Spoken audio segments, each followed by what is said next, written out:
Large, you said that we can go ahead and start even if we don't have quorum. You can start. You just can't vote. Okay. And I know Director DePass is in the building, and I'm not sure where Director Edwards is, but hopefully they'll be here soon. So this is our policy committee meeting. I'm so tired.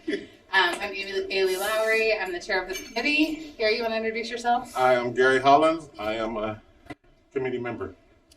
Roseanne, you want to go down the row and introduce them? Coordinators. Jonathan Garcia, Chief of Staff. Mary Kane, Senior Legal Counsel. Ms. Large, Contractor General Counsel. Kara Bradshaw, Executive Assistant. Robin Brown, Director of Strategic Partnerships.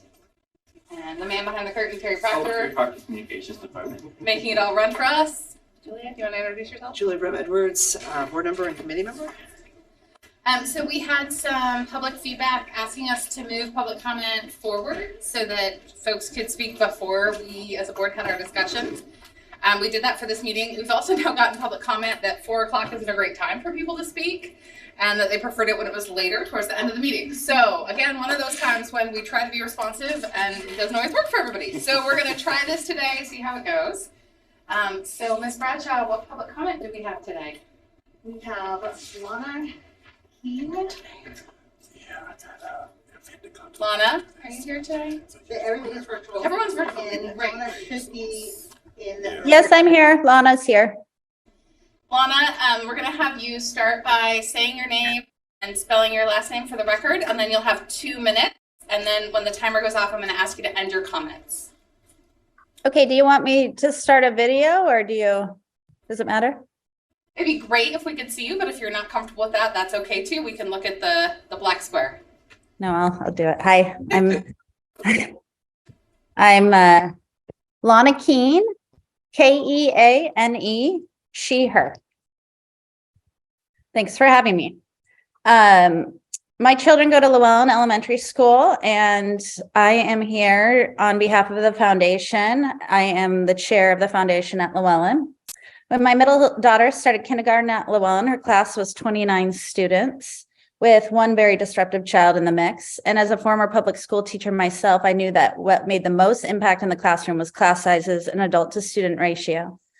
I knew that, with more than 30 or so kids, I was not able to reach all the middle students day in and day out. So I got involved in the foundation to raise money to bring Llewellyn's class sizes back to a more reasonable number. I felt like as I got involved in the foundation, I found out that there's a 33% split of monies raised at our school going to the general fund. I felt this was fair when volunteering my time, which has a price, while building relationships in the community with parent donors by continually asking for money, which has a price, and giving monetary donations that my family could afford to give to our school and the larger PPS community, obviously also a monetary price.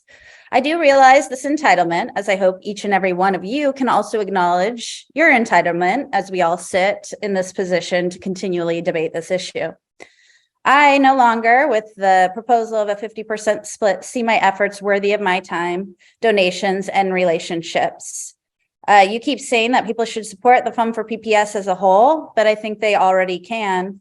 As a board, you emphasize test scores and funding as the be-all end-all, but I don't think that's all that matters. No matter how much money that we're throwing at this situation, we cannot always bring up all of the children who are not passing the test scores up to failing. I'm out of time, I can see, so I had to skip a lot, but I have lost my faith in PPS, and my family will be leaving the district next school year. Thank you. Sorry to hear that. Thank you for your testimony. Ms. Bradshaw, next. Jennifer McAllister. I love when you walk that people can see. That's so helpful. Thank you.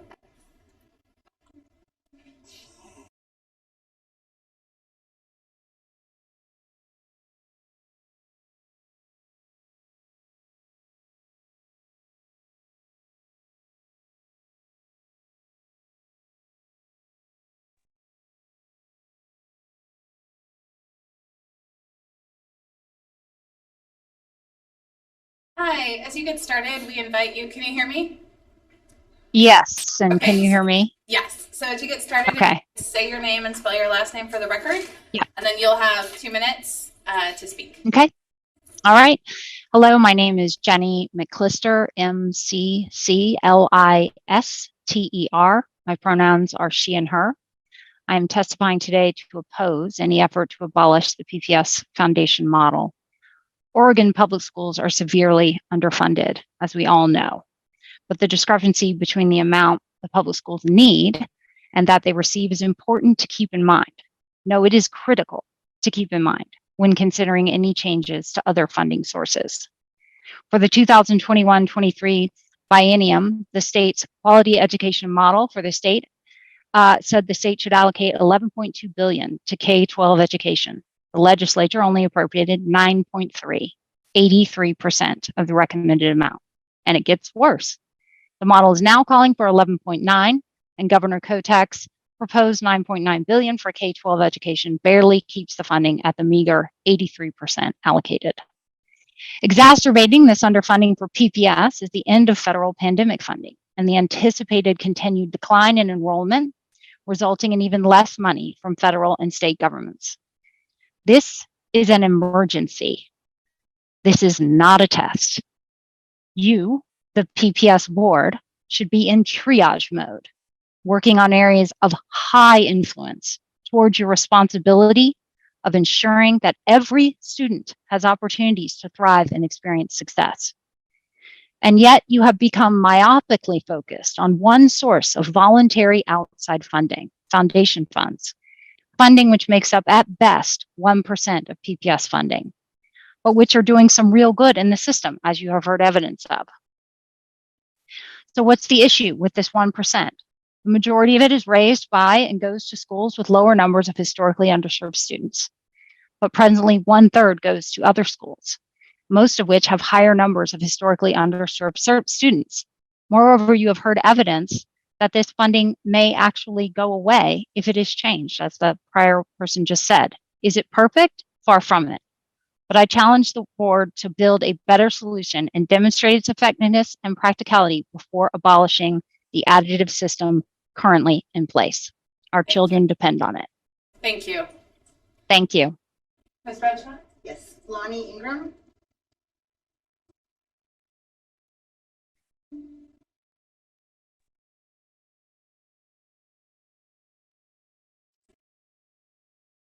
Hi.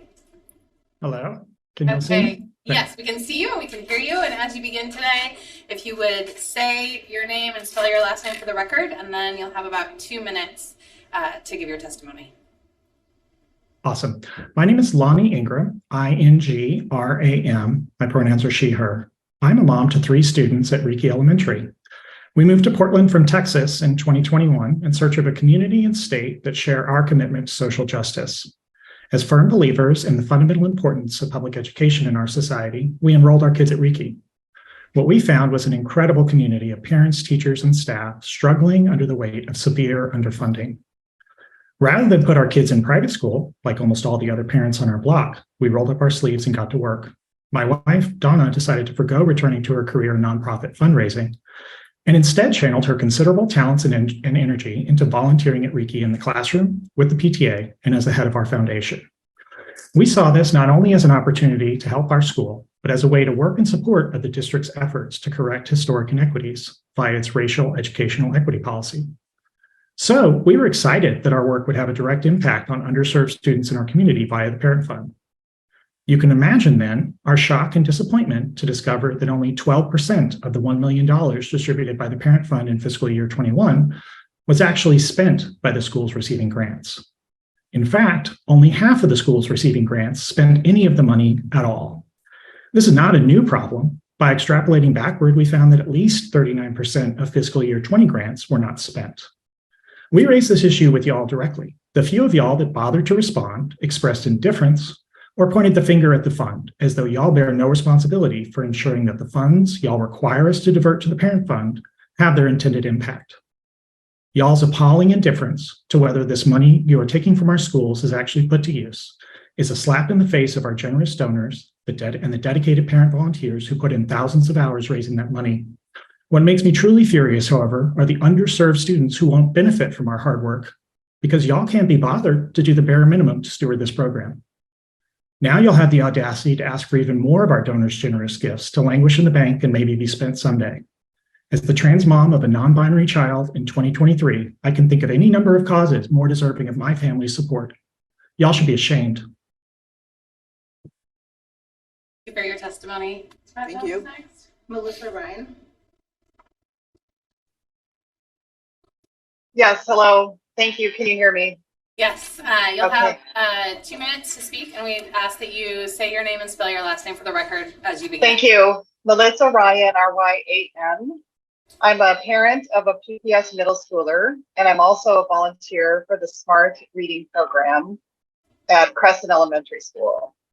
I'm here today to urge the policy committee to do the hard thing and the right thing, which is to change the foundation fundraising model to be equitable and non-racist. The current foundation fundraising model is inequitable and it's racist. I know the members of the policy committee don't want to perpetuate such a system.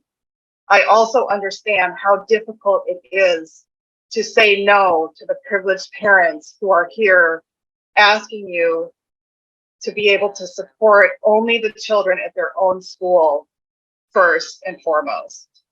Please do the right thing and adopt a district-wide fundraising model that doesn't allow wealthy, privileged white schools to buy teachers to reduce class sizes. I can tell you for certain in my work with the Smart Reading Program that schools that need help are also the ones that don't have well-educated, high numbers of parent volunteers to come in and fill in the gap. The schools who need the help the most are getting the least amount of funds under the current fundraising model. It's never too late to do the right thing. And the right thing to do is to adopt a district-wide fundraising model that provides equitable resources for all PPS schools. Thank you for your time. Thank you for your testimony. And is there one more, Ms. Bradshaw? There is Dan Osborne.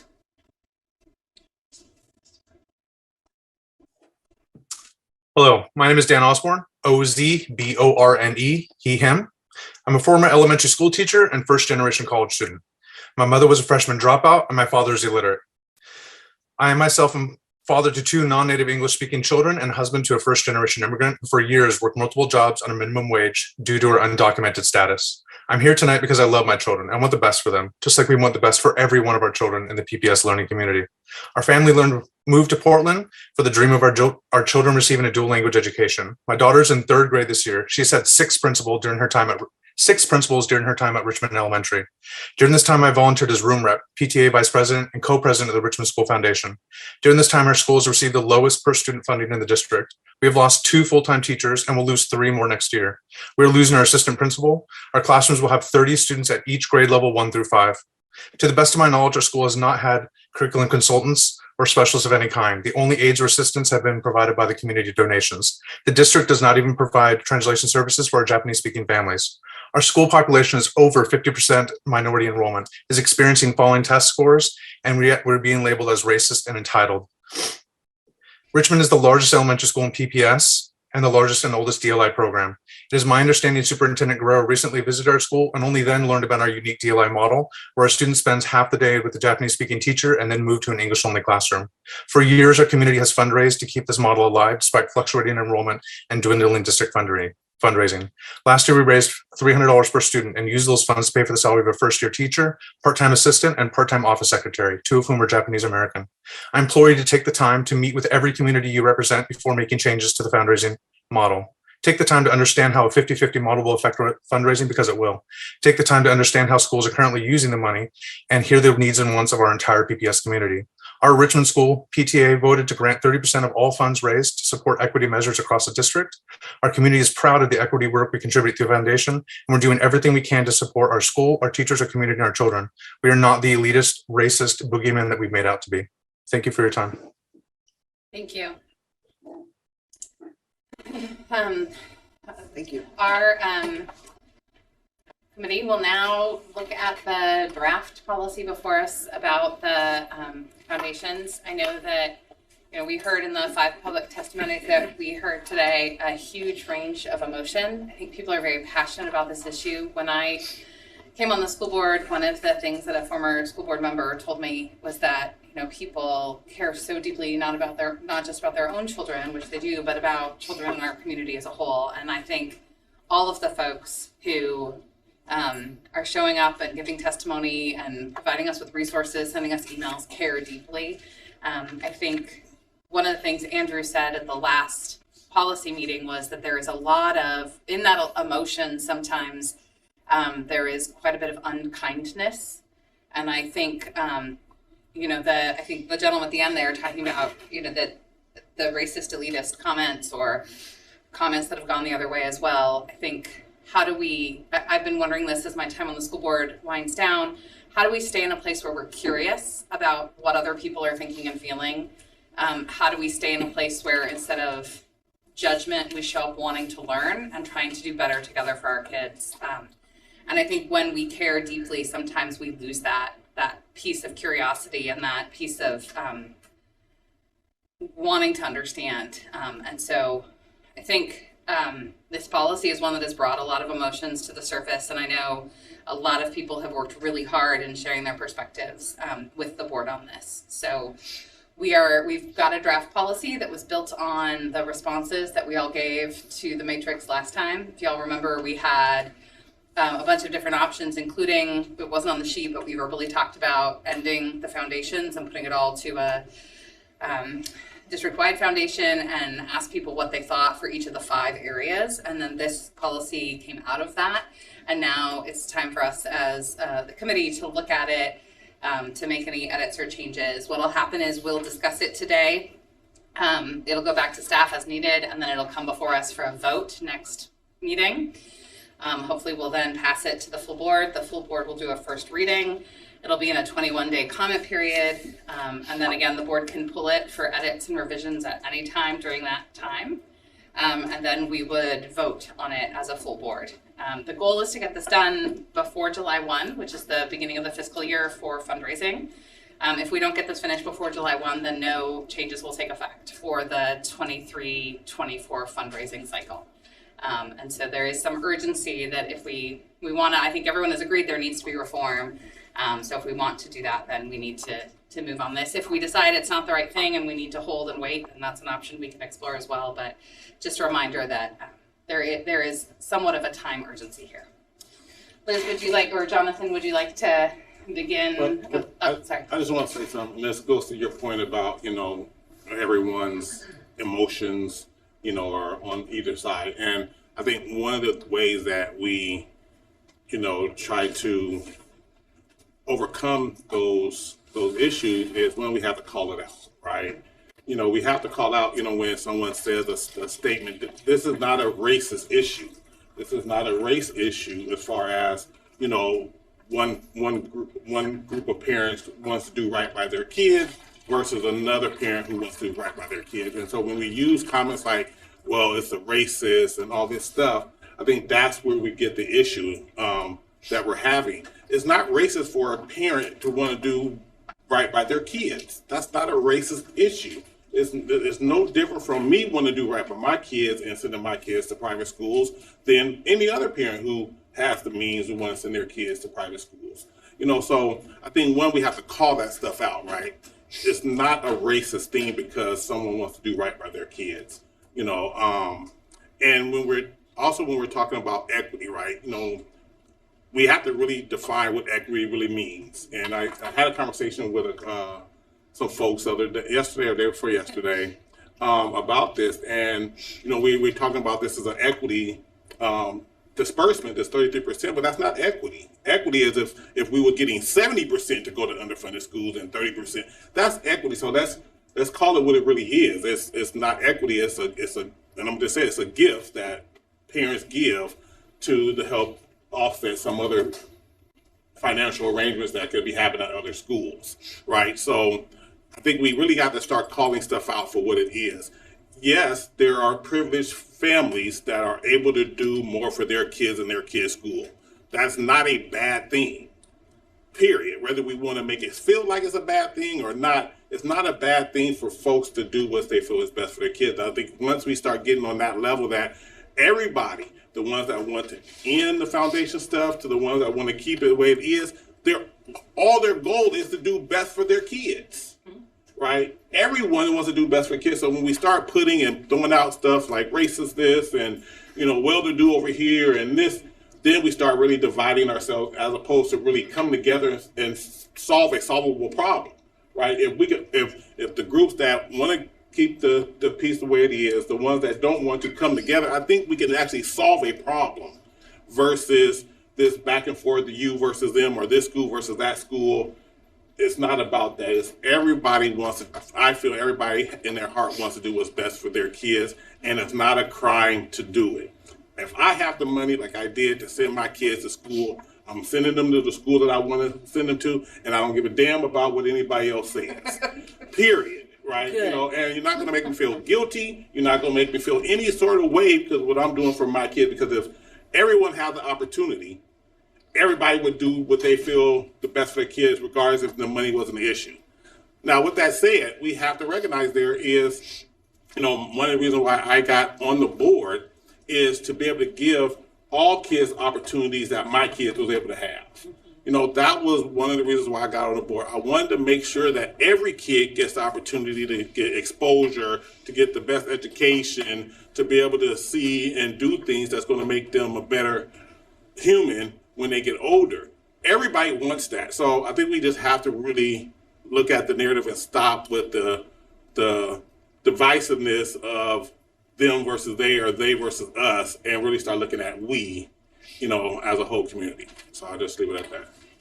Thanks, Gary. And I know that part of the reason I got involved with foundations when I did was that idea of helping other, not just my kid, or my school, but what could we do as a community? And as we know, it's not perfect, so that's why we're here, trying to reform it and make it better for all kids. So I want to make a comment. I appreciate Director Hollins about this idea of bringing people together, and I wonder if that has happened, or maybe if we can't do that ourselves, if we contract with, I'm going to throw a name out there, I'm not suggesting we work with these people, Oregon Solutions, that brings rural and urban and brings disparate sites together to solve what may seem intractable problems. So I had tried to propose that at the beginning of this policy committee year, and the three of you were not interested in that at that time, of having us do listening sessions and try to bring people together. So we've kind of moved on from that, but that may be work we need to continue to do in the future for where we are on the policy right now. I'd like us to sort of hear from Chief Garcia. I'm just responding to Director Hollins and wanting that to be out there because I think it's a good idea. Absolutely. And I also appreciate this comment about racism. I agree with you, Director Hollins, although, I'm here because what's bothersome to me are the impacts that are predictable right race. And that's not racism by itself, but the impacts of our policies are predictable based on race and income. So I felt like from the beginning, what would have been best for this policy was trying to bring the community together, but that is not something we've been able to do. So we're going to try to do what we can from the best now. And hopefully the next board can maybe take on that work and bring folks together and do some of those listening sessions. I am curious, I've asked this before about the deadline. Is it self-imposed? Is it, I'm seeing everybody take a deep breath, but is it better to get it done now, or is it better to get it done well? That's the question for our committee. So my feeling is that this is iterative and that we've been working on this for like 2+ years, and I'd like to at least have us accomplish something. Everyone agrees that reform of some kind needs to happen. If it is the will of the board, we can decide not to do this right now, and we can come back to the drawing board after other things. The July 1 deadline is that the fundraising year starts July 1. So if foundations and schools are raising money and telling donors, these are the rules under which we're raising funds, then we can't implement changes until the next fiscal year. So if we don't finish something before July 1 of 23, then we can't implement it until July 1 of 24. Right, So- so, but it is movable. It is It's- absolutely movable. It is if- movable. It's kind of Right. a self-imposed, we want to get ahead Absolutely. of the fundraising. I understand Right, that. because we've been. I also know like- scope and budget Right. and timeline, Yeah. those things you can change sometimes the deadline. And some of it is like, we may make this policy change, and we've heard from foundations saying, if you do this, we won't, like, money will disappear, and we might try this and see, and then the next board can come back and make adjustments, so. When you say money disappearing, Oh, so you missed some of the public comment. Yes. So some of the folks were saying that if it's a 50% split, our foundation will no longer be raising funds, because that seems too burdensome. okay, so I just don't, has everybody seen what that looks like if we, at the 50% model, if we do that and the 75%? So if we forecast that there will be a drop in funds, I guess I could share this graphic that shows kind of what the impacts of that are. Yeah, we got those. Is this the same thing Beth passed out, Michelle, or is this Yes, something it is. different? Yeah, we. So this is about whether or not people will. What is this, Michelle, that you're sharing? It's a graph. It's the change in K-5 foundation distribution based on projected loss of. And where did this come from? It came from Ms. Kavanaugh. Okay. So I think, So, yeah, so this group, the policy committee could decide not to act on the foundation policy at this time, if we decide we need to do more work on it. That is always an option. I would like to see us move something forward, but if that is not the will of the committee, then that is not the will of the committee. Jonathan, would you like, is it you who's introducing the policy, or is that Ms. Large? Happy to. So, Or Chief Garcia? It's always hard in committee because we were less formal, and then every once in a while I go wildly formal. And then I'm like, oh, but I said, called the man by the first name and the woman by her title. Is that problem? Anyway, I get in my You head. can call me Liz and it's It's a lot. Yeah, hey you. Yeah, it's a lot. It's a lot. Hey you. You want to talk? very happy to. super formal now. Super formal, yes. So you have in front of you a two-page document. Again, as you shared earlier, this is an attempt to capture what you spoke about collectively at the last policy committee meeting. So as you can see, there are three major sections: purpose, scope, and policy guidelines. So purpose provides the scope, obviously the scope is the scope. The purpose, articulates that the board authorizes the incorporation of a nonprofit to hold and administer dollars for the benefit of the school district. That is similar to the language previously in previous policy. It further outlines the role of the nonprofit, one of the roles of the nonprofit, and then defines what local school foundations are particularly affiliated and independent. Then the scope is, again, to provide rules and standards for raising, accepting, administrating, and utilizing funds from the local school foundations. The next area you'll see is policy guidelines broken down into three kind of subsections. One is the use of funds. First, it articulates the conversation around the use of funds for school-based staff. And you can read there, it authorizes, it is, LSF are the only authorized organization to raise dollars to fund school that address achievement gaps identified in the school's improvement plan. And it clarifies that the local school foundations may fund positions, not individuals. However, the expenditure for the positions funded by the local school foundations will be based on actual salary and benefits of the staff in that position. And based on what we heard the last session, there are no limits to the number of positions funded by local school foundations. In addition, the use of funds also includes the parent fund for high-need schools, and there you can read more about that. The administration of local school foundations, based on previous conversations with this body, all affiliated and independent local school foundation funds over the first 10,000 will be split equally with the parent fund according to a 50% split. The next section is around administration of school-based nonprofit organizations. So as we've talked in this group before, PPS understands that other nonprofit organizations exist to support local schools. However, funds not raised for FT are not subject to a 50-50 split with the parent fund. However, we encourage voluntary contribution to the parent fund, and donations to fund staff position in PPS can only be made through an affiliated or independent local school foundation. Now, I know that this is in hopes of clarifying, I think, what we were hearing from some members in the community about clarifying where donations to fund staff comes from. Jonathan, excuse me, this is Amy. I just have a clarifying question. This is Director Constam. So obviously foundations that are their own 501c3s, their expenditures that are not for FTE would not be subject to the distribution formula with the district. But what you just said about 50%, would that apply to the foundations that are under the umbrella of the fund for PPS?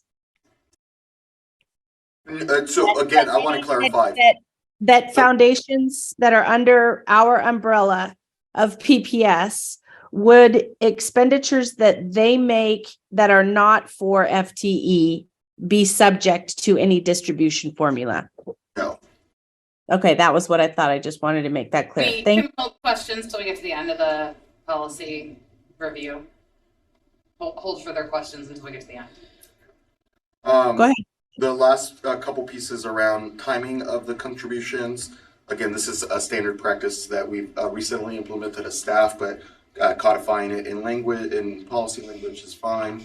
And then the last piece is around some of the activity or language we heard around fundraising activities. One, access and admission to school-wide activities hosted by local school foundations should be made available to all who express interest, and no one can be turned away.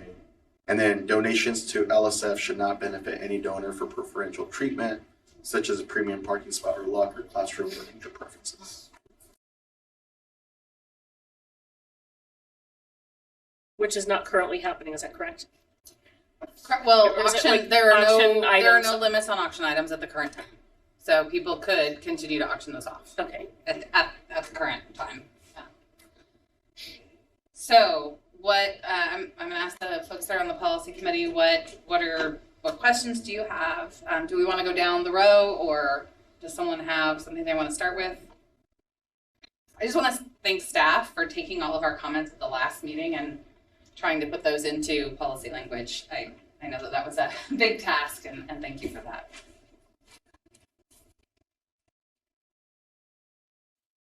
Jonathan, I'm not seeing anyone from the committee making an indication that they have questions. So I wanted to ask, we got some emails and we heard some public testimony about expenses coming from the parent fund. Is that what's the story there? I had thought that things were being spent, and then I'm hearing from public that they're saying it's not. So can you help us understand the kind of behind the story there? Sure, and I'll ask Robin if there's anything to add. My understanding is that yes, at the beginning of this academic school year, I would say the majority of schools receiving parent funds had larger balances in their school budget accounts. Some schools, again, that range from anywhere from 20,000 to maybe 80,000. So yes, that is accurate. At the beginning of the school year, there were funds not being used. There are a lot of reasons, a lot of factors, including a lot of activity during COVID pause. So that was about 2 years, and those dollars were getting included in there. We made it at the beginning of the school year, or at some point during prior to the beginning of the school year. We asked principals who had balances to make sure that they were expending those this year, and so many of them made plans to hire staff. Additional staff, or use it for other non-personnel activities. I remember at some foundation meeting when I was the president at Selwood, there was some group that talked about how they used it for recess monitors and recess supports, and then during COVID, obviously we didn't need those people or didn't have them. So that money was then just sitting. So that might be one reason why that wasn't spent. So Okay. there's at some point we've shared some data around the use of how principals allocate these funds, and to your point, the majority of these dollars tend to be spent on extended hours or additional staffing support. Can you speak to how the distribution of those, well, first of all, reconciling those accounts, it sounds like that was started at the beginning of the year, but do we have an idea how when there's foundation funds left over, what the distribution per school unit looks like? Can you ask the question? Are we looking at, so I'm guessing the schools that are in Zone 2, King Elementary, I'll just say is my closest, probably doesn't have a balance. Am I guessing that right? I'm just wondering, the principals have been given the charge to spend that down, and I'm wondering how that looks and what the impact has been on the schools such as King that might not have access to the additional whatever $20,000 to $80,000. Do we know where we are right now in the school year? Have most of them spent funds, Robin? I think a lot of them are, that if they still have a balance, are hiring staff next school year. So okay. Yeah, we the point in time data is what we have, and so the best data we have is at the end of the school year. But from my understanding is there still are balances in there. Well, and it's an interesting issue because like foundation schools they don't have to spend the money that's in the foundation they can store up a couple of years worth of fundraising and then do a staffing. And so can our equity or our parent grant, they can't do that in the same way maybe. So it's a little bit of a challenging. Yeah, I think my question was about how the distribution of those additional funds, and if we know that by school community. Are our lower SES schools dealing with this or not? Is it just a few handful of higher SES schools that are faced with these decisions? Sure. So I'll attempt to answer the question this way. In your one of the documents, again, we have a binder. There's we provided the carryover from 21-22, and so you mentioned King.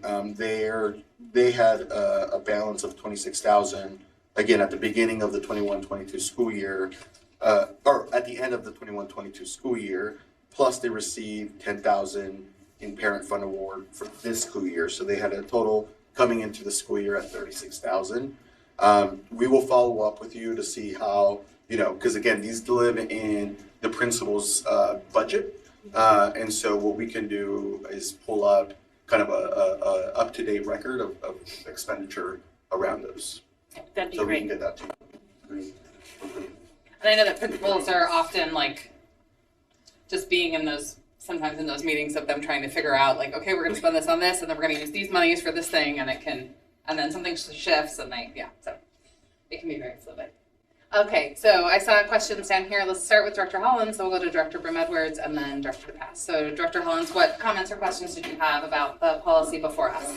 So the 50-50 split, what would be the value add for students with a 50% split versus the 40% split? Like what's the average? Would the average go up about how much they get? Are we factoring in if people don't donate as much? I guess my question really is it going to make a difference in what we doing now at a 50%? I think that's the question, right? Like we don't know if people are going to stop giving, and then we also we've got the map here from the Reform Foundation group of what it'll look like distribution wise. Do you want to go ahead and answer? May I walk us through this, if that helps to answer your question, Director Hollins? So let's just start at the top, the bar graph. This is the change in K-5 foundation distribution, and if you look at I guess it would be the second graph to the left. I'm sorry, I'm left-right dyslexic. It's the second graph from the left. So this is what it looks like at 100% of the Which are you on this sheet? I'm on this sheet. Top left corner. It would be the top left corner of the second bar chart in. This is, if everything was raised today, the fundraising current was 100% of what we've already raised, then the distribution looks like, I guess what you want to look at is the chart on the very right, the 30,063. And please correct me if I'm wrong about this, but so this is showing the top schools, right? And then the dark blue at the very far left is showing if there was a 50% split at the current fundraising levels, the schools would, it looks like every school would end up with about $30,000. Have I gotten that correct? That would be if it were divided district-wide. Okay, not the 50%. Okay, this doesn't show the 50%. It does. So the first one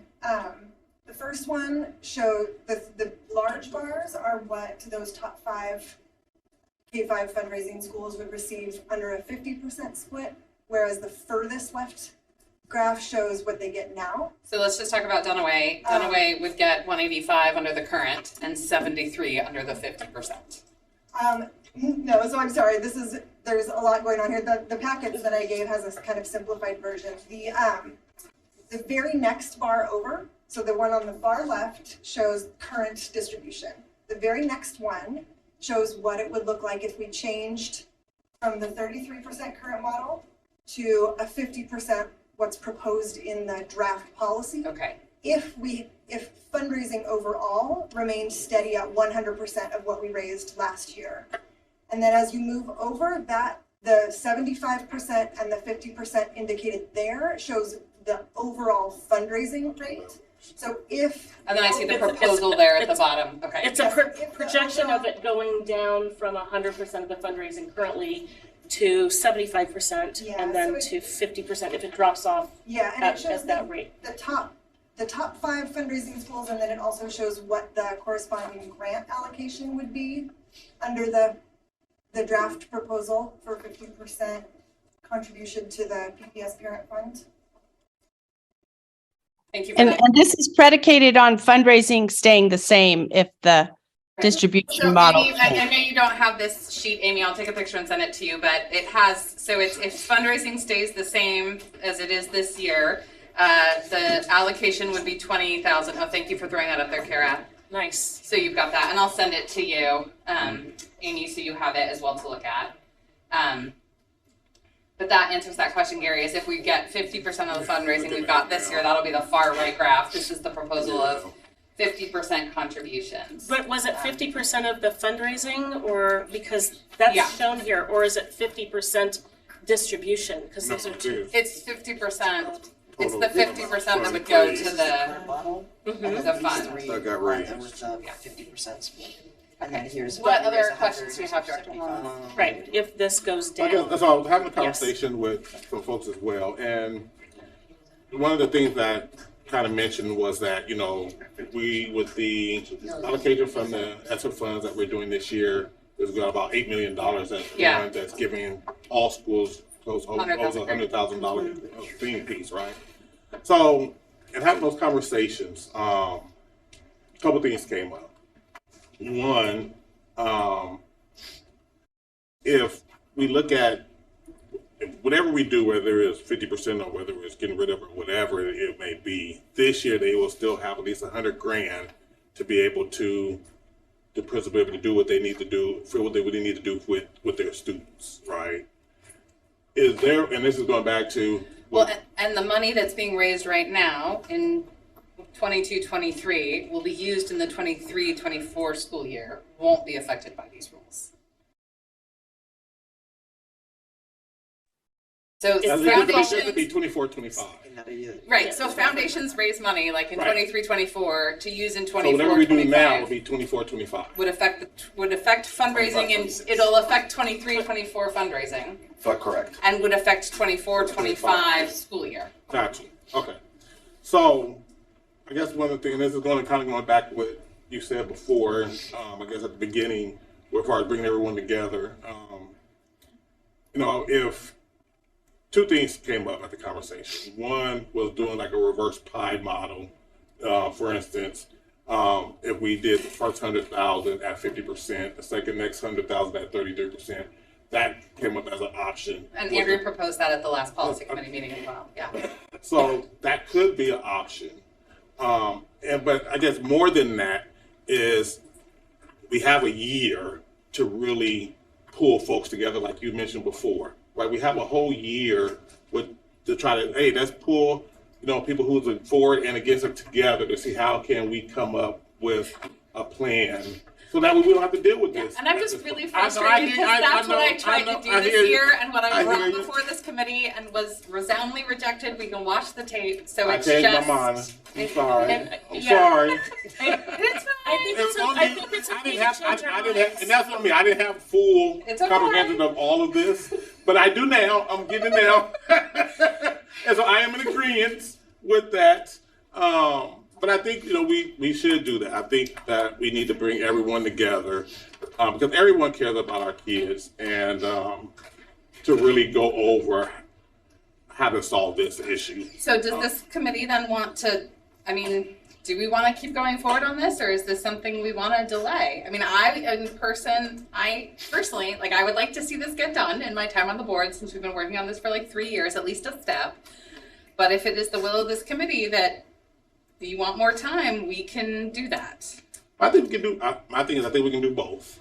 I think so too. I think we can. It's not my problem though. After July 1, so that's okay. I'm gonna still be calling you anyway. That's fine. I will answer the phone when you call, my friend. You never really leave. From what I understand. So I guess my thinking is this: if we did some kind of change now, and I'm just going with the pie model because that's what they came up with, and I love when people come up with solutions, so that way it's not on me. But if we did a pie chart, like Director Scott said, and kind of what was said at the meeting, if we did the first 100,000 at 50%, the second 100,000 at 33%, knowing that we're going to review this the next year and see how it works, but at the same time, we're bringing these folks together. I don't know if we have to have some kind of advisory committee or make a whole new committee to do that, to figure out how do we look at reforming the whole system and not just the allotments amounts, but as far as, why stuff is not getting spent and looking at also how do we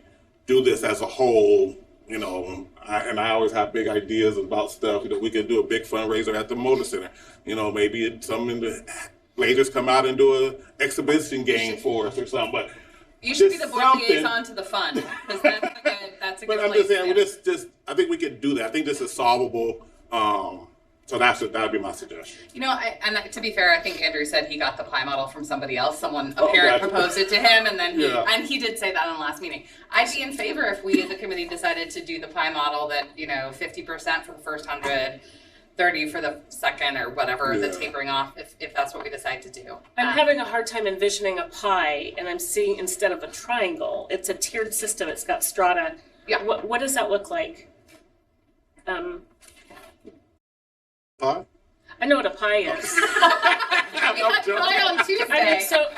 Okay, are we saying that, we're going to distribute it by percentages. How are we deciding what that pie looks like? Are we looking at the highest need schools, giving more of an allocation? I'm not.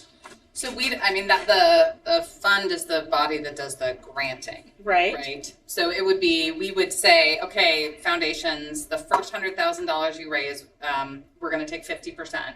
The second $100,000 you raise, the 30% is going to go to the fund, which is and what the third 100,000 we're going to take 10% or whatever, and then that money would go to the fund to be distributed according to the parent fund grants as they are. It wouldn't change the distribution side. We call them the parent fund, not equity, because they are. Equity. Yeah. And that's okay. Yeah. Everything don't have to be equity. So the parent fund distribution model would stay the same. It would be the formula around the share that foundations gave to the parent fund would be what was changing. Yeah. The share. Okay. And then that give us a year to really look in depth at how do we reform it with everyone at the table, and that's just my opinion. And I'll be quiet. I would be willing to do that if we had a robust evaluation in place, not done by us, but maybe done by others, and also if we,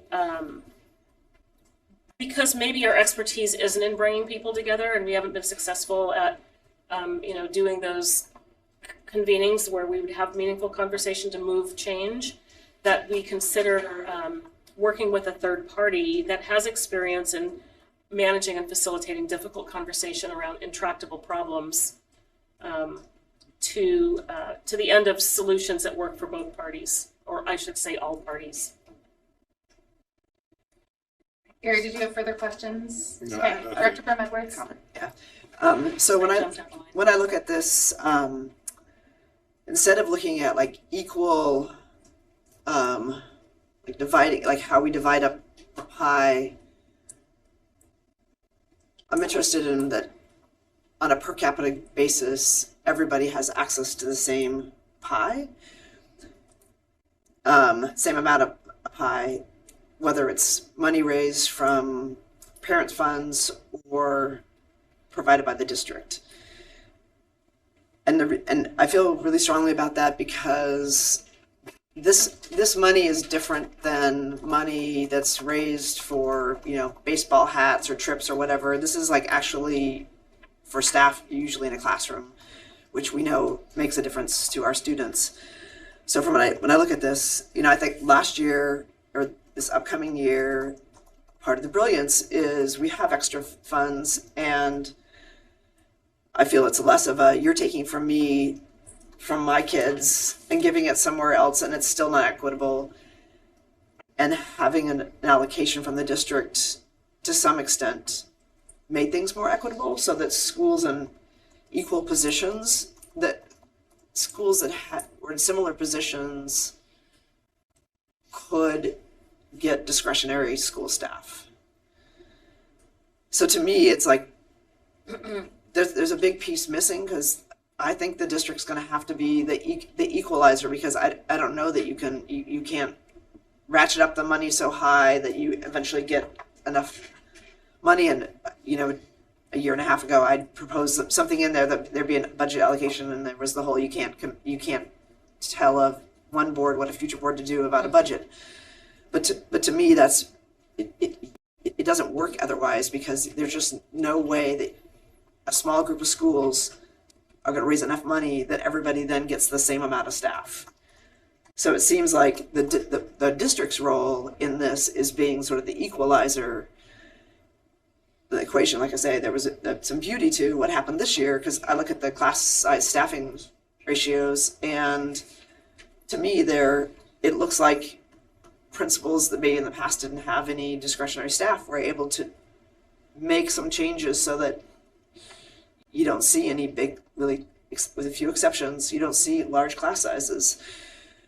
So I think there's a whole different way to look at it besides just how do we squeeze the amount of money that's being raised. But I also think it's fundamentally, we can't lose sight of like, hey, we're just okay that some school communities can buy more teachers or more EAs, because it's our job to make sure that all kids have equitable access to that. To me, there's this piece out there that's maybe like, I'm not an algebra person, but there's another part of the equation that is a district piece. It's on the other side of the equal sign. I knew there was a math person here. I'm thinking back to my high school algebra. That's too far. But that there's this piece from the district that creates this equitable piece, and I do think that's what happened this year, because to some extent is that people could make decisions like, hey, we've always spent our money on an instructional specialist, but we're getting one from the district, or we had 2 EAs because our first grade class or second grade class was large. And this year, in the past years, if they didn't get parent fund grants, or they didn't get funds, or they didn't have parent funds raised, they just were out of luck. And this year they actually got something from the district. So I don't know if there's some equalizer. To me, that, like I say, this seems could be more equitable in the inputs or the dividing, but it's not going to lead to more equitable outcomes. And I don't think it's a good thing that we continue to allow inequitable purchasing of staff. So I think there's some way that the district has to be a partner in it. I have some other like language changes or proposed, but that's my bigger concept of what is missing here. And like I say, I think this year was remarkably better because everybody kind of had their own parent fund, but the district gave it to them. So what, and you're talking about that 100,000, that's for next, Yes. for next school year. Right, and I think. Yeah, so what are can we go through the language questions you have, and do you have a proposal for the 50%, or do you wanna? Well, I'm just riffing off everybody else's conversation about the No, piece. totally. I mean, But can we get into some specifics? It sounds like you had some. Well, okay, I mean, I could give you my language, but I proposed language last year about the superintendent providing some sort of fund that makes it all schools, it would be like what's happening this year, but it's not just a one-time fund or a one-time contribution. Yeah. And then I think one of the things that we need to add here, because one thing that makes it hard for people sometimes when they think they're losing something to be open to other possibilities is if they don't have all the data. So I would recommend that we have something in here that like detailed financial statements from the fund is available for everybody so that people have the ability to, there's no myths. It's like all just there. So where would you propose that we add that language, Julia? You could put it anywhere. It's like usually there's like other sections or at the end. Would it go under use of funds? Sure. It could be, it could be a whole. It could be like, transparency or accountability or anything like that. Jonathan's going to weigh in there, Julia. No, I appreciate it. And so as a nonprofit organization, the fund is required to submit and publicize our audited financials, which is on the website, and all of the other documentations.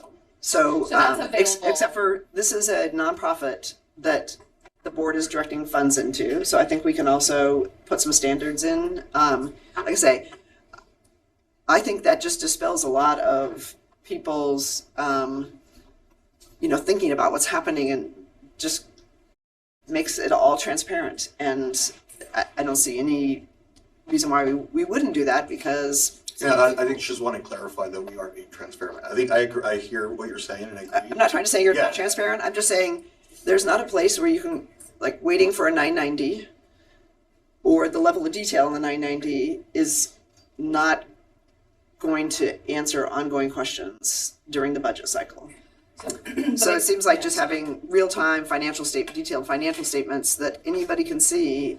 And again, while the fund is a separate 501c3, it was created by the board, and we're through our policy directing funds to it. That would be the perfect use of pie chart.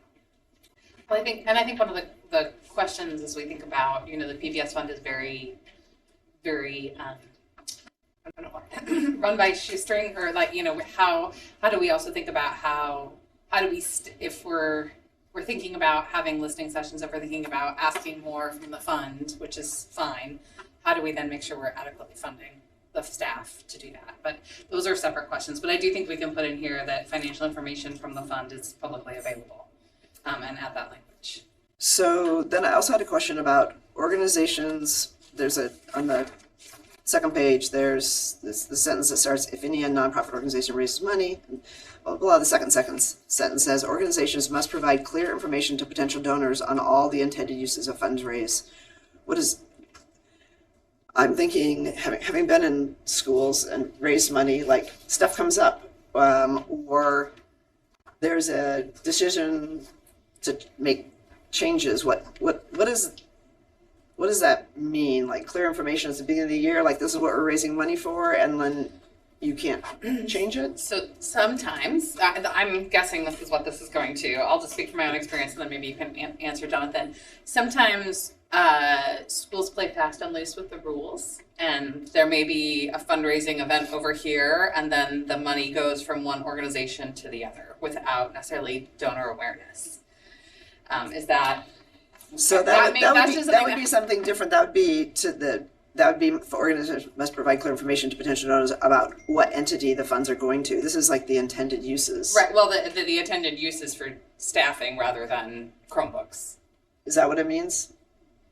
So like a PTA might raise money, but then they give it to the foundation without telling the people who are donating to the PTA that that's where it's going. we should just specifically call that out then, if If whether it's it's for an practice. FTE purchase, because I think because that's otherwise that's this could what be is like, trying to hey, say. at the beginning of the year, we need all these science kits, and then all of a sudden something happens, and really you want like the replacement for a piece of playground equipment. Well, and I don't think it says at the beginning of the year. It just says that organizations must provide clear information to potential donors on the intended use. So if we're raising it for teacher grants and then we end up, okay, we're gonna use this money for science kits, but I think it's the switching from organizations is more what we're worried about. So maybe If it's the entity, then we should. If it's the entity issue, we should say that. It's just confusing, and I know that things aren't always a straight line Mary, in schools. Just to refine that. And then the other thing is that I think would actually create a lot more buy-in, and again, buy-in for like the whole school community, is that the fund for PPS have board members from each cluster, so that there's this sense of like, hey, that's all of us, and we either may be recipients or we may be donors, but we're all in it. We all have visibility, and we all can participate in the discussion, and we all also can understand each other better if we're all sitting at the table. I mean, listening to some of the public comment and then listening to the roundtable about people's view of like fundraising. Well, if we just taught people how to fundraise, they could just raise, $200,000, and then other people, saying, well, like we don't have people who can write, $1,000 checks. So getting everybody at the same table, to me, that would be a long-term benefit. But again, my more fundamental issue is I don't think a change in the rate gets you equitable FTE supports for schools. I think the district has to step up and commit in some way, and I'm sure staff can think of a way to do that. Right, Director DePass? I would say I also agree that the 50% distribution isn't getting us to where I think we want to be as a community. And I also wonder, somewhat facetiously, if it's easier to convene people and try to get the entire community on board with having kids have the equal opportunity and access to field trips and enriching activities than it is to deal with this policy. Like, I'd like to see our community agree that all of our kids should meet the board goals and beyond. And so I'm not sure if this is the mechanism to get us there. I think it's well-intentioned, but I don't think the 50% is going to do what I would like to see. I don't think the 50% is going to create the impact. Can I ask why you came down on 50% at the last meeting then?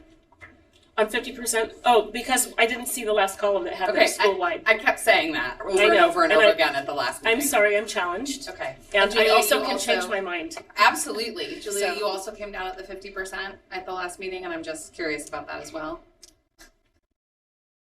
I've been pretty clear all along that you wanted a well, foundation.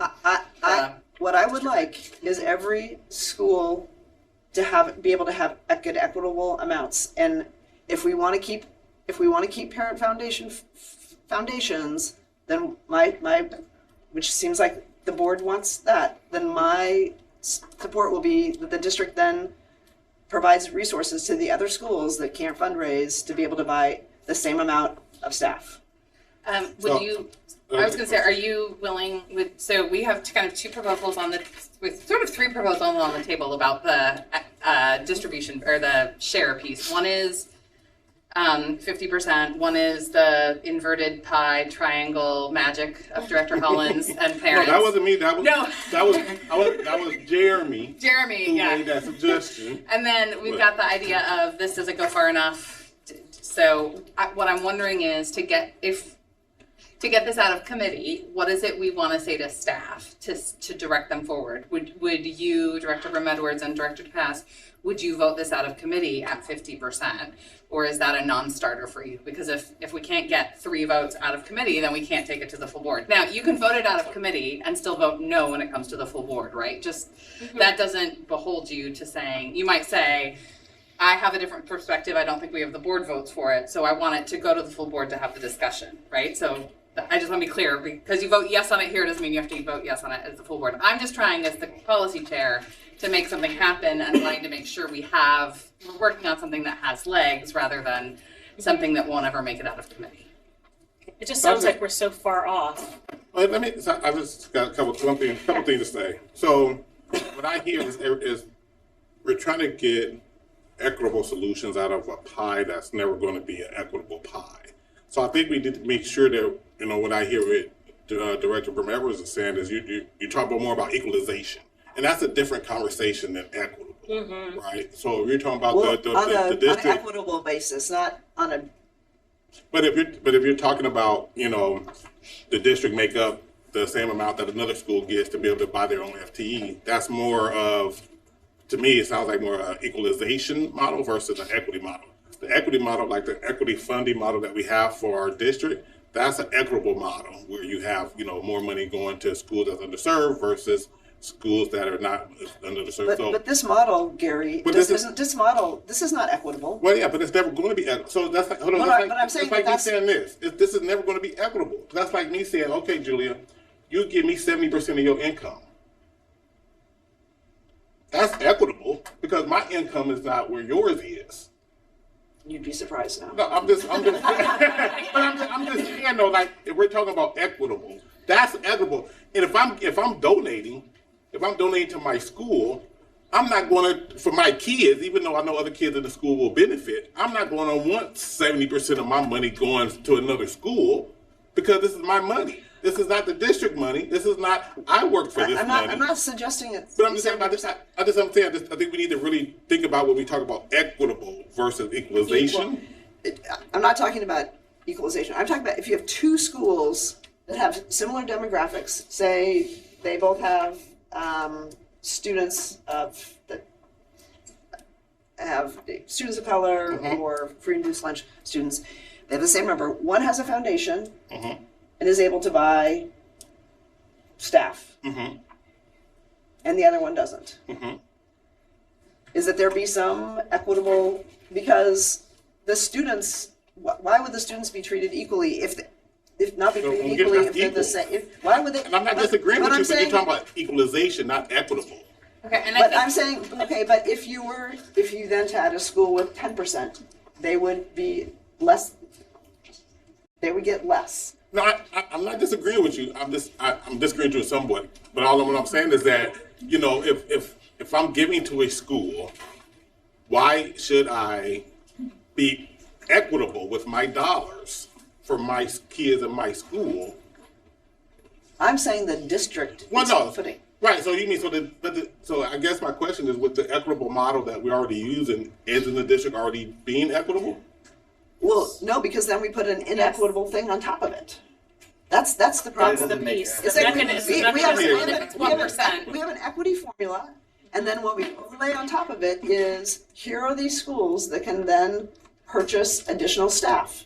So Ailey, I'd like to jump in here. Sorry, I've been waiting for a really long time. Okay, I see that, but yeah, I will get to you, and I want us to move forward. Gary, did you? But I want to be really careful about continuing to perpetuate misinformation. We have to be honest here.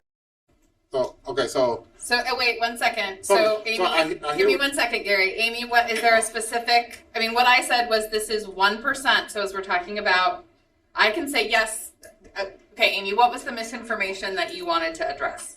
Well, so one of the things that's been really challenging about this foundation conversation since its inception is that a lot of really well-meaning parents believe that schools with foundations have more and are doing more and offering more courses within their schools with the 0.5 or 1 or even 2 FTE that they're able to buy. And we know that that is not the case because of our equitable funding formula.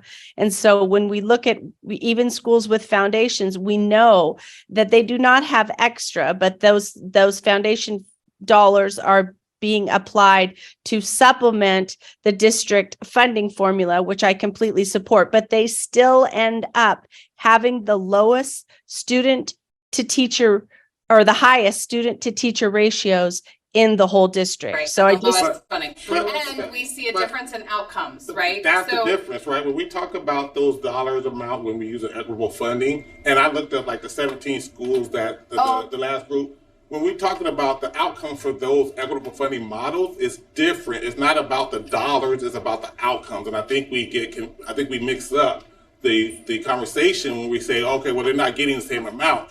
The outcomes that we're looking for, that is not about dollars, it's about the achievement piece. And when you look at those 17 schools and you look at their performance ratings, their kids, even at the lower amounts, have still done average or above the performance matrix that we're asking for. So I don't want to be. As chair, I just want to say, y'all are making me have a lot of empathy for my seminary professors, because when we would have arguments in class about biblical interpretation, it's a little like this, right? There's a lot of ways to look at things. There's a lot of data points. There's a lot of places to stand as we look. Michelle, what were you going to say? Can we use a unit of measure that's outcome based rather than dollars? Sure. I think to Director Holland's point is, the question is, does equalizing the spend per school make a difference, or do we look at outcomes and translate, index outcomes to dollars? Yes. Does that make sense? Yes. So what I'm going to ask for today. So we're measuring outcomes, not dollars. For today, for where we are, my question was, do we have the votes to get this out of committee at 50%? Do we want to look at the graduated percentages as an option? Reverse pie. Reverse pie, whatever Gary wants to call That's it. what Jeremy told me. So those are the two things before us right now. So I would vote for either of those to move them out of committee to the full board. Gary, where would you be? Me too. Okay, Director Brim Edwards. What did you say? As far as for the reverse. You would reverse for the reverse, reverse. but not for the 50%? Yeah, I'm just trying to make it make sense, and I haven't been able to make it make sense Okay. yet. So you're on reverse pie, but I'm not on reverse 50. pie. Oh yeah, Okay. I'm still up in the air about this, just 50%. Okay. Director Brim Edwards, what would you vote out of committee? Again, that doesn't tie you to a vote at the full board, but Yeah, to get it. I'll bring language next meeting, or I'll send it in the interim, on what I think is not an equalizer, an equitabilizer. So you would do something different. So Director Brim Edwards, you're saying not 50% or the pie, but something different. Yeah, well, like I say, I don't think 50% gets you the piece. And also, there's some other language that I would want to propose. So I'm not just stuck on like, hey, 50% and like we're done. So can you share what that other language is? I know you've got some notes there. Well, I shared some of it already. But yeah, if you could send that today, that would be great, because I know this is we want to be able to rework things and get it out to people as quickly as possible. Michelle? I would say that I feel like it needs a lot more work. Okay. I wouldn't be in favor. I don't understand the inverted triangle, what we're calling an inverted triangle or pie chart, how that's different than the 50% distribution in terms of total dollars. I don't understand the math, which is saying a lot. Yeah. Well, because I'm pretty good at math. It would.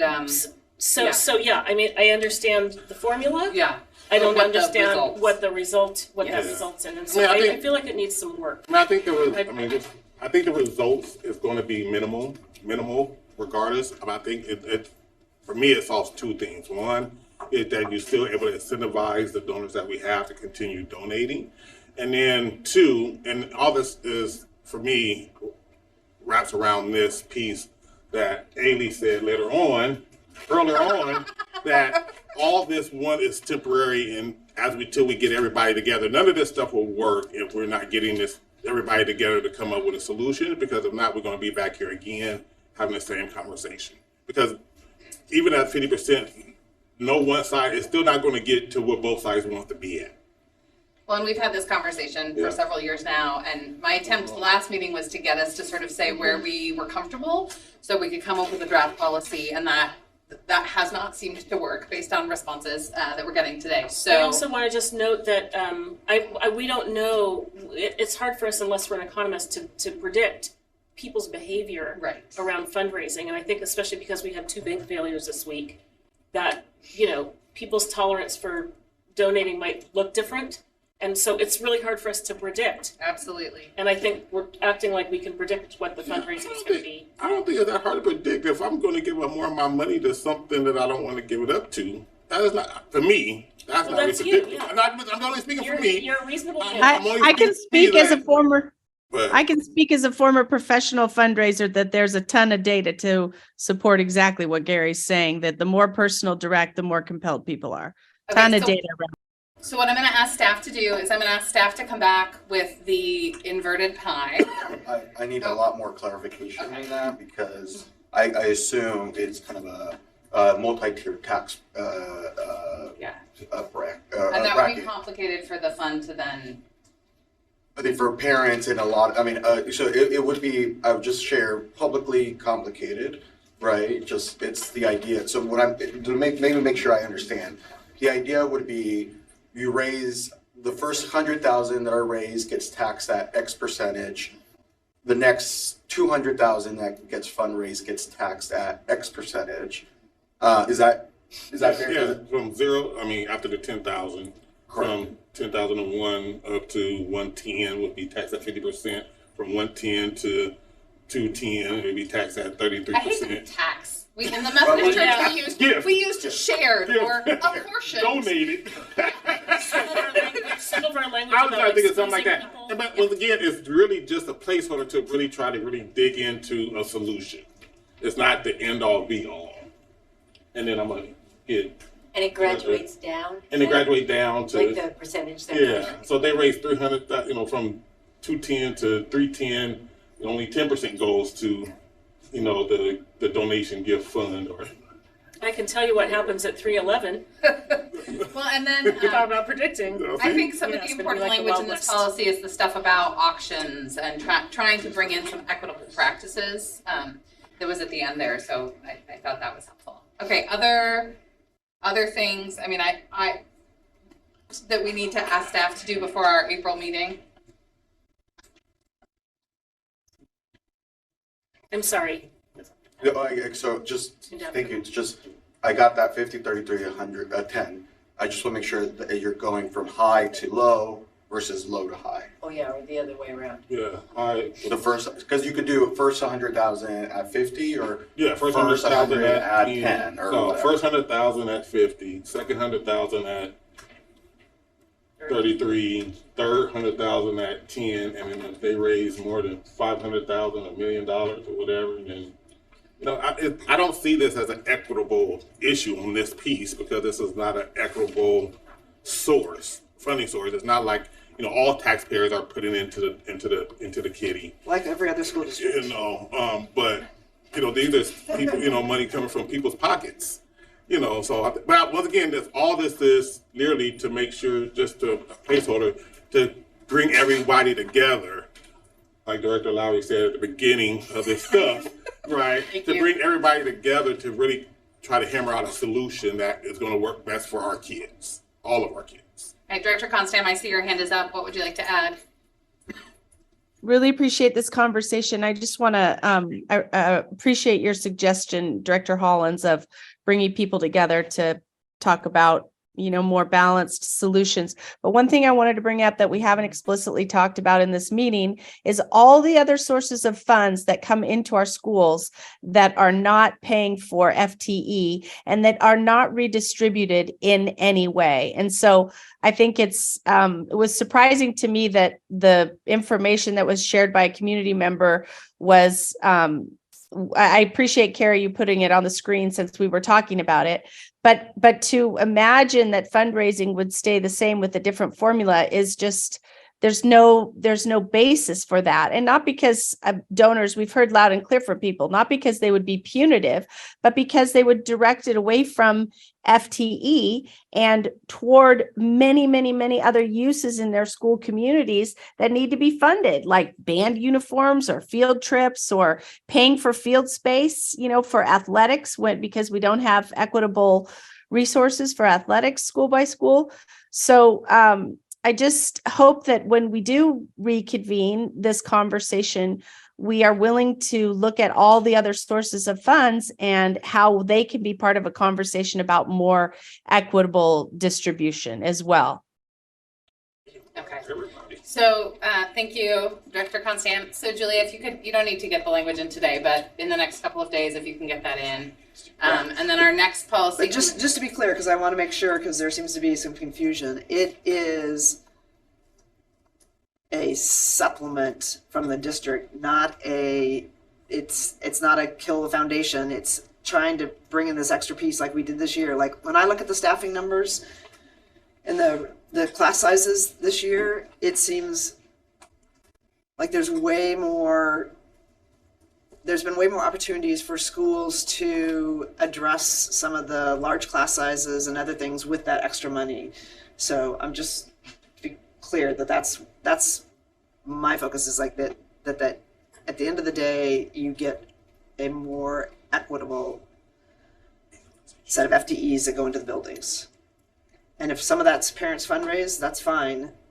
But also we need, I think, want to have the district doing like what it did this year, because it to me it makes a big difference in what staffing looks like across the district.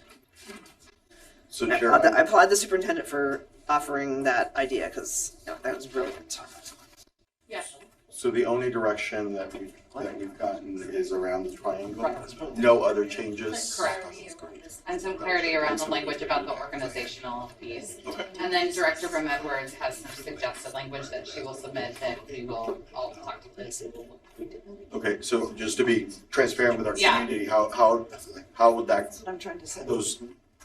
that information that gets submitted via email, Right. how does that get shared, or how's our consensus? So Julia, built Coming around back that? to the next meeting. Right. Okay. So Julia, so Jonathan had a question about the transparency of, so the only language you're submitting is around because we want to be transparent with the community. We know a lot of people are Well, watching. I'm gonna submit something around, and it won't be written like that implying there's no transparency. It'll just be like how people have real-time access to the fund and finances. Okay, so we've got the financial piece, so they're going to take care of that. Well, I'll draft some language. Okay. Also, I'd like to draft some language around representation by all the school clusters. Well, and I don't think this. Okay, so I think the question about is this policy the place where we manage the fund? This is the policy about LSFs. This is not the policy about the fund for PPS.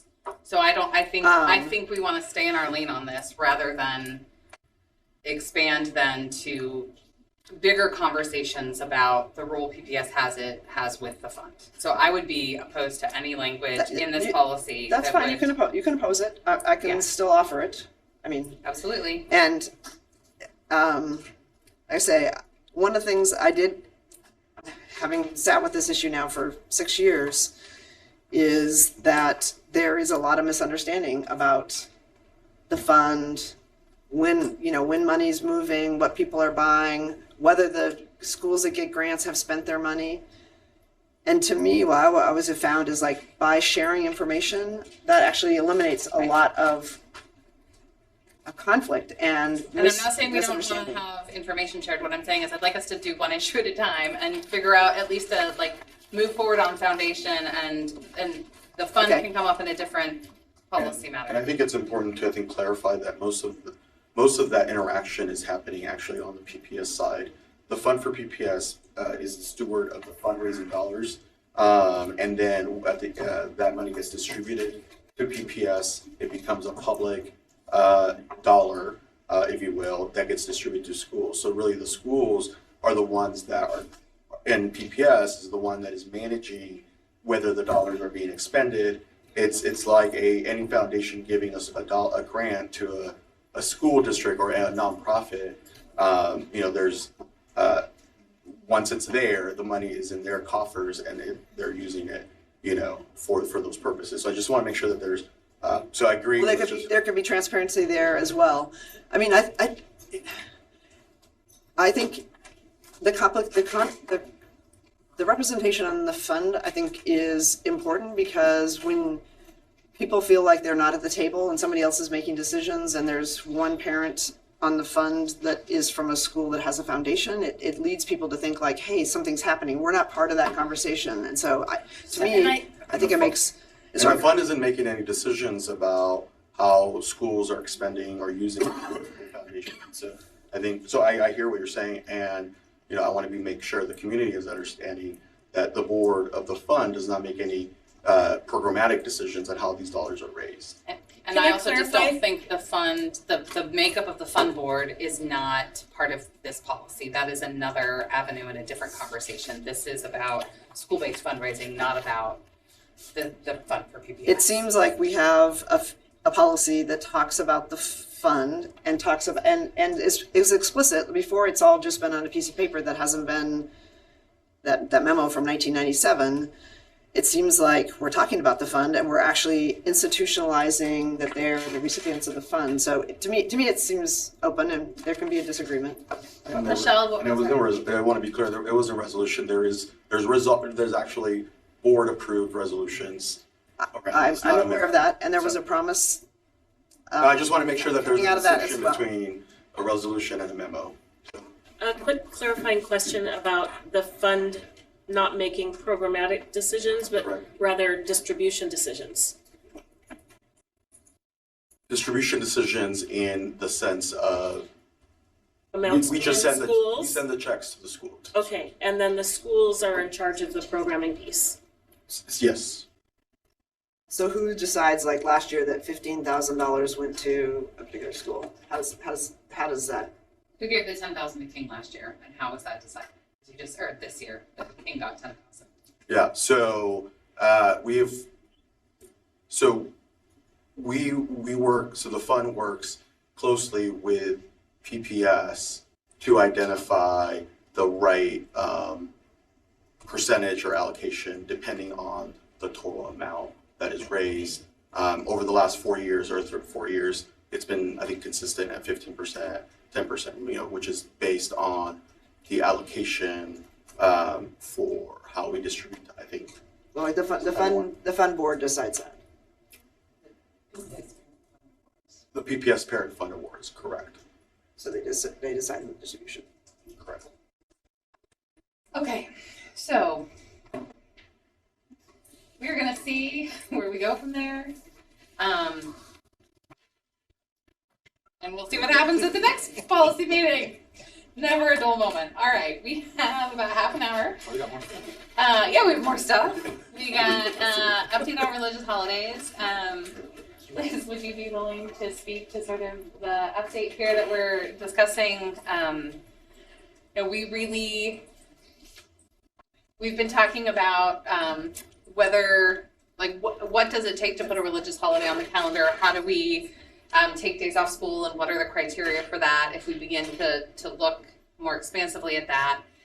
Our biggest issue at this point is that there are some Supreme Court cases ahead of us, and we want to make sure that we don't get ahead of those Supreme Court cases, and that we sort of hear what is being decided about how we look at criteria and religion as we're making decisions. And so I think at this time, the kind of plan is that we need to sort of wait until we've heard what those rulings are going to be. Is that sort of an accurate kind of place?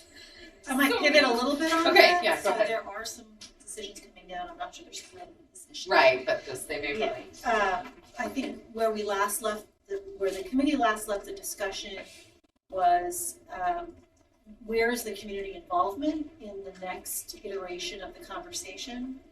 And can we come back to the same principle that guides our conversation first as to the changes to the calendar this year, and this looking at potential school or district closure on holidays, that we come back always to there needs to be a non-religious or secular reason for doing that. And we just did some poking around with other districts and how they may have approached that. Some of the non-secular criteria might, have included in some other contexts in other districts absentee data on certain holidays, or similar to what this committee adopted with regard to the changes that have been made going forward next year. Percentage of, percentage population thresholds. There is, how you take those principles and options and translate that work to the next step, and what are the impacts and benefits, right, of this work, and the costs and the timing, that is not a small amount of work. And so I think the question staff has is, what is the prioritization and timing around that, and what are the next steps at the direction of the committee? Does that help? And I would be in favor of taking a pause on this right now, and saying, let's see how putting those days on the calendar works for now, given the amount of just staff time and expense and the intense policy work that would have to happen to do this. The feedback I've heard from those in some of these groups is great gratitude at having these days on the calendar, and that the biggest issue for folks is still the OSBA, the sporting piece. OSA, sorry. OSBA is school board, OSA is athletics. The OSA, it starts with the same two letters. OSA piece, and trying to make sure that we're talking about when games or competitions are scheduled, and that's out of our control, but we can request. And the district has. And the district has, and we're hoping that will be heard. So that's kind of where I am, is to push this for now and to know that it's still in there, but not to move forward with starting to craft a policy on what those criteria would be. That's kind of where I am, and that it could be something the committee could take up, next fall, if that's the will of the committee. What say you all? I'm fine with that. I know Minneapolis has a large Somali community, for instance, and I'd be interested in how they've managed their schedule. I mean, there's a very large community there. I'd just be interested. I'm okay tabling it for now. And I'm going to have to excuse myself so I can get to know them. Okay, Fury, how about you? Oh, I don't even know what you're talking about. We're talking about. You got your snack. Yeah. Looks like a good cookie too. We were talking about the religious holidays, Oh, and to suggest that we table that for now, just based on the amount of staff work it would take to look at those criteria. Okay, Director Brim Edwards. I thought the work that was done this year was great, and a really positive step. And I think this would be a great year to just get feedback from people, from staff and families about how well we implemented it. What worked, what didn't, and sort of build off that. But the initial reaction, I think, was very positive, and now we just have to implement. And I do know, there was an issue at Cleveland where the IB showcase was scheduled on Ash Wednesday, which probably matters to me and 2 other people, but kind of like a work night for me, but I needed to be there for my kid. But I found out that they scheduled that last March or April. So they had made that plan before we released the calendar with the days. So I think the more we live into it, the more that stuff will, people will remember, oh, I need to check when that is now. And so it's the learning, I think, is going to be really interesting. And I wanted to, anyone who heard me complain about Cleveland doing that, I never complained actually to Cleveland because I don't want to be that person, but it wasn't their fault because they did it before they knew and before we had the calendar out. So now we have it on the calendar early, and so that won't happen again. But anyway. Okay, so we'll table that for now. We've got some policies and public comment. Kara, we've got some things before us. Is there any public comment on any of the policies, the civic use of buildings, the military recruitment, or the complaint policy? Director Hollins, I know you submitted public comment on the civic use of buildings, which is weird and bizarre. I'm just trying to use the stuff that You're good. Can't use those. Not you. Yeah, we were like, what? Gotcha. So we're gonna let you speak to that in a minute. But is there any other public comment besides from board members? I had some comment on. Okay. Well, this is also an opportunity at the committee meeting. I know, but let me check and make sure. So, Kara, you said no, there's no other public comment. Great. So we'll go with Director Hollins first, and then Director Brim Edwards on your comments on those policies that are in the public comment period. Gotcha. Well, I just try to use some of the same stuff that everybody else get to use. So basically, I just wanted to, when the comments, I wanted to add in some of the language that was stricken. And I wrote it in the public comment. I don't know what it is right now because I thought we was done, so I put it on my computer. Yeah, I just add back in that paragraph because I think that paragraph actually really moves us into more of a forward together type of language, you know, and it seems like Nice, it's more using the collaborative. language from the vision. Yeah, so I'm gonna stop there. So add back the second paragraph. Yeah, Let me look what I think on that. okay. So would that mean we'd have to take it back for another first reading?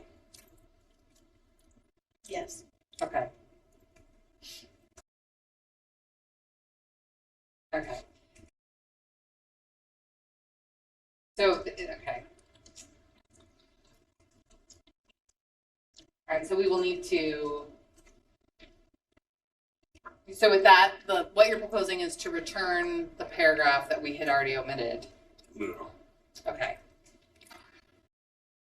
So can we vote that at this committee, or do we need, and then read it again for a first reading, or do we need to wait for April to vote on it at this committee and then take it back to the board? I think it's up to the committee. I don't think there's a hard and fast rule. Question, can I make an amendment at the second reading?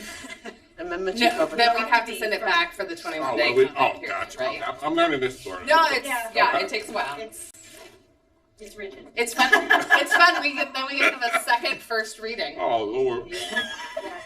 I think, I guess what I would say, it's up to the committee to decide. There's no one from the real estate function here. I don't think they knew this was gonna be discussed, and so I don't think it's terribly controversial. No, I So think you could, you maybe the way to have the best of both worlds is you vote now, and if they have serious concerns that they communicate to you as chair, you can consider where you want to bring it back or not. Julie, here's the language that Gary is proposing be returned. The district encourages the development of robust out-of-school time programs for youth education, the mission of its schools, and the use of its building and its facilities by these programs.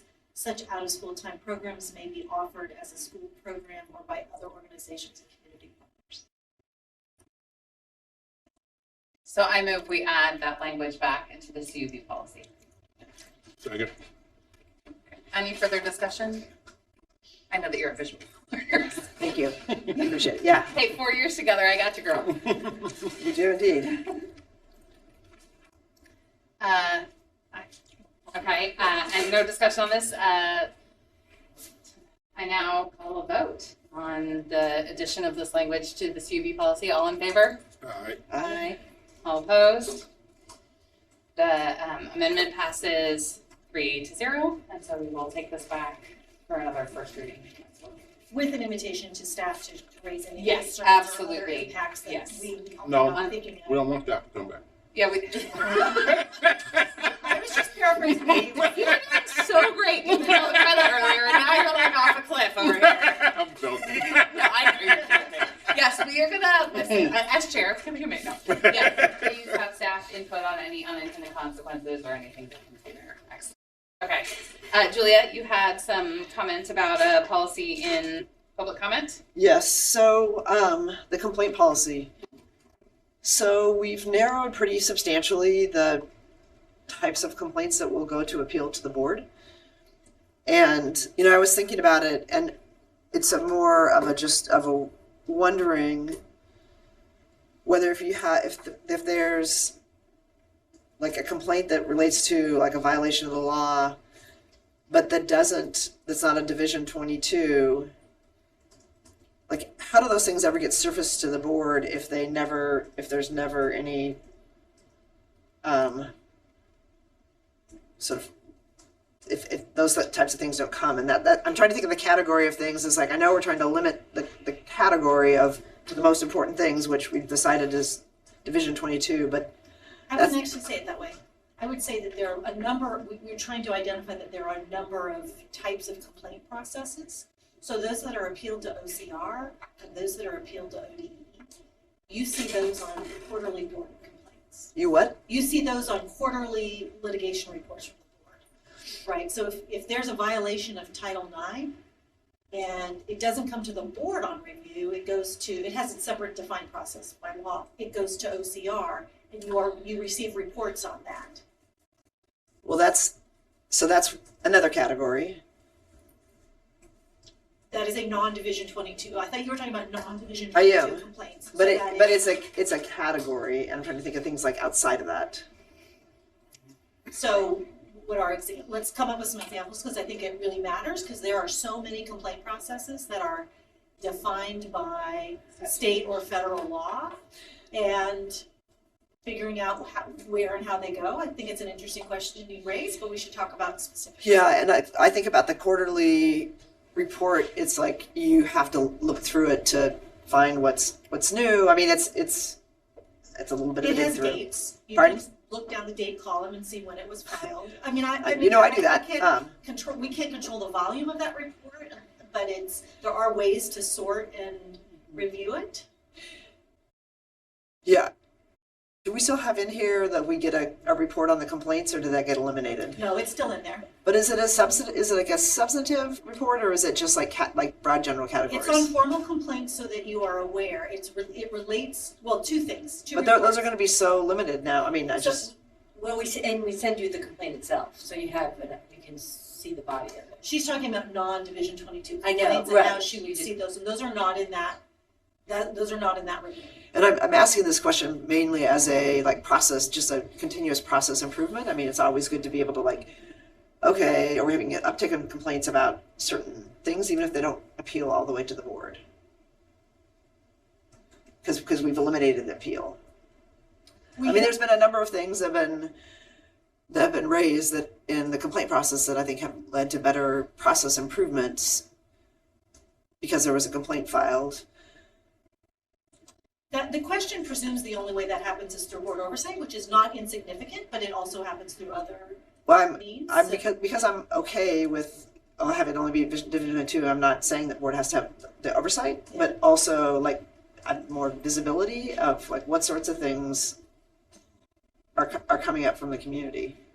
So what you're asking for is that you would like a report on all complaints that are filed.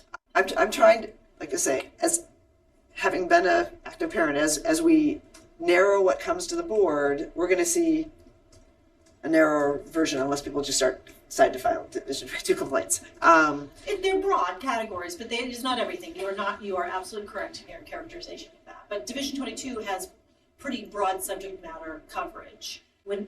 I think that the types of complaints that sit not in an otherwise defined process and not in Division 22, I mean, I don't think we haven't done this yet, but I don't think we're going to see a high volume there. It doesn't mean that one of those might be a very significant issue to the board and the community. I mean, we can't, but I also, so much is defined in these other processes, Title II, Title VI, Title IX, all students belong, Division 22, what's left in the middle?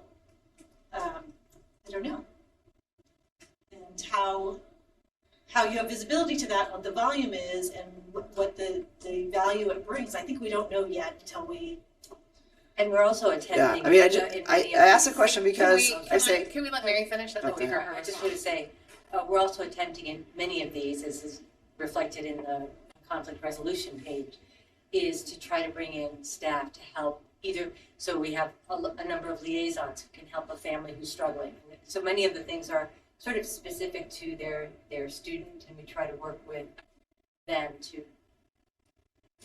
address something at the building level. So that's our aim always. It's a better approach because it's usually shorter than having to do the 30-day response. Somebody wants the problem fixed now, right?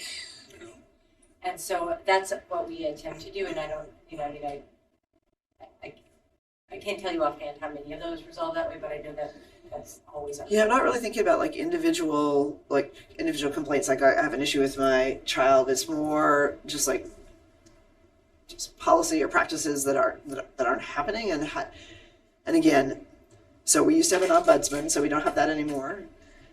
I mean, so the family liaison, that's right, what I was talking about. We don't get the ombudsman report, so that was, which is as a best practice, and and then like I say, I'm not disagreeing with the narrowing to Division 22, but I'm how do we have visibility to other places that are legitimate issues? Because sometimes people are it's just one person, but one person might have like the thing that, I mean, like the no site council issue. It's like that's a important thing. Now that was Division 22, so I'm trying to think of the comparable, and that's what I don't want to miss. It's like, So what you're asking for is some sort of reporting to the board on complaints that aren't in any of the other buckets.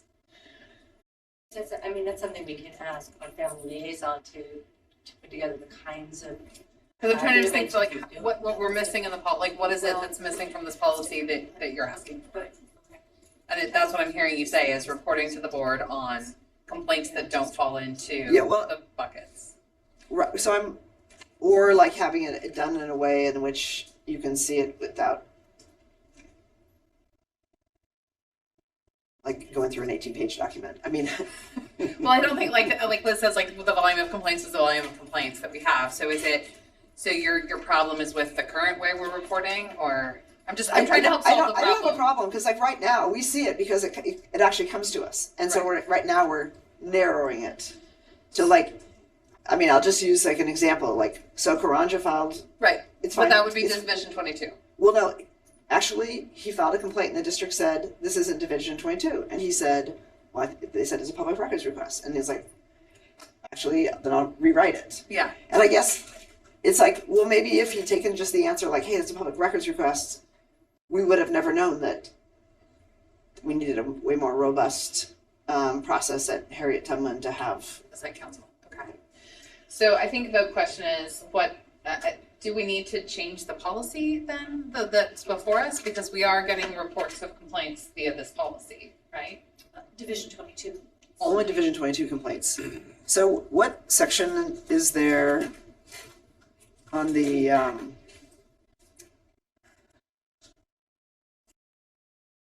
reporting?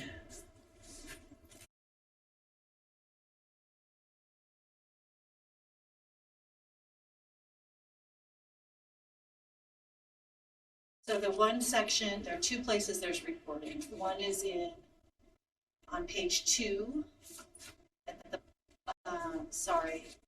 page 3, right above Roman numeral 2, section. Okay, unfortunately, mine doesn't have any page numbers. What is? Sorry, because it's section 1. That's the nice thing about being on digital is we have the page numbers. Yes, Roman numeral 1, capital A, 2B.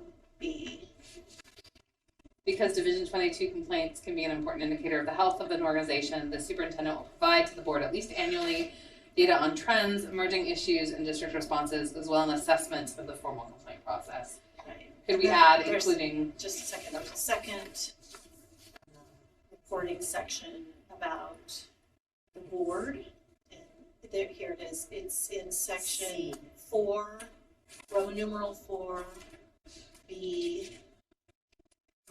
Because the board makes final decisions at the step 1 appeal, board members should not knowingly initiate contact, blah, blah, blah. District staff will regularly notify board members about new Division 22 formal complaints that are filed. So those are two different reporting mechanisms. I think isn't that just Division 22 complaints, or is yes, no, that's what you said. Where in the policy is the reporting language? Okay. So I think where we should amend, if that's what we choose to do, is at the Roman numeral 1, letter 2, or number 2, letter B. And the superintendent will provide to the board at least annually data on trends, emerging issues, and district responses, as well as assessment of the formal complaint process and reporting on any complaints that don't fit into. I don't know what the language is, but how do we capture that piece of what Julie? Well, and I'm also wondering how broadly you want that, because we receive complaints. Because there are no formal complaints anymore. There are formal complaints. No, there are formal complaints. And those are only Division 22 complaints. Right, sorry, we changed the, yes, it's Right. Division 22. But we receive other complaints that we are. Oh, I know. Yes, I know. That are addressed in different ways, and so I'm just wondering, and come through, and as you know, we take complaints either through the form or sometimes through an email or through, Let's Talk, all of the various ways that are coming in as complaints.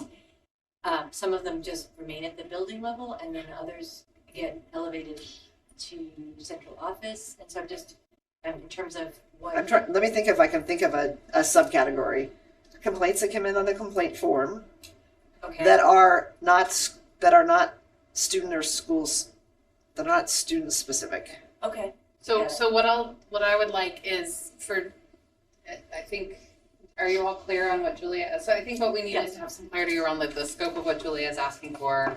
And I would like to see it tied to this B of that annual report from the superintendent, because I think what you're saying is, how do we monitor the health of the organization and what are substantive issues that might be coming forward that don't get captured in other ways?